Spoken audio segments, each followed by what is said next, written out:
മിസ്വാക്ക് ചെയ്ത് വായ വൃത്തിയാക്കി ഓതണം. മുസ്ഹഫ് ഒരൽപ്പമുയരമുള്ളിടത്തു വെക്കണം. മിസ്വാക്ക് ചെയ്ത് വായ വൃത്തിയാക്കി ഓതണം. മുസ്ഹഫ് ഒരൽപ്പമുയരമുള്ളിടത്ത് വെക്കണം. വുളു വേണ്ടതാണ്, ഖിബില നേർത്തിരിഞ്ഞിരിക്കണം. വസ്ത്രം, സ്ഥലം ഇതൊക്കെ വൃത്തിയായിരിക്കണം. അഊദു ബിസ്മിയും തുടക്കമായി ഓതണം. ഓത്തൊന്ന് സാവധാനം ഭക്തിയോടെയാവണം. അഊദു ബിസ്മിയും തുടക്കമായി ഓതണം. ഓത്തൊന്ന് സാവധാനം ഭക്തിയോടെയാവണം. സജദയുടെ ആയത്തോതിയാൽ സുജൂദ് ചെയ്യണം.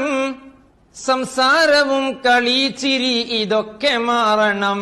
ഓത്തിന്റെ ലാസ്റ്റിലായി വന്ന ദിക്ർ ചൊല്ലണം. അത് സദഖല്ലാഹുൽ അദീം എന്നതാണെന്നോർക്കണം. ഓത്തിന്റെ ലാസ്റ്റിലായി വന്ന ദിക്ർ ചൊല്ലണം. അത് സദഖല്ലാഹുൽ അദീം എന്നതാണെന്നോർക്കണം.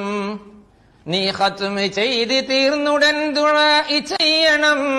ഇത് മുഴുവനും നിൻ ശീലമാക്കി കൂലി വാങ്ങണം. അല്ലാഹുവിന്റെ പോരിശക്കലാം ഖുർആൻ, അത് മാനവർക്ക് മാർഗദർശിയാണ് തിബിയാൻ.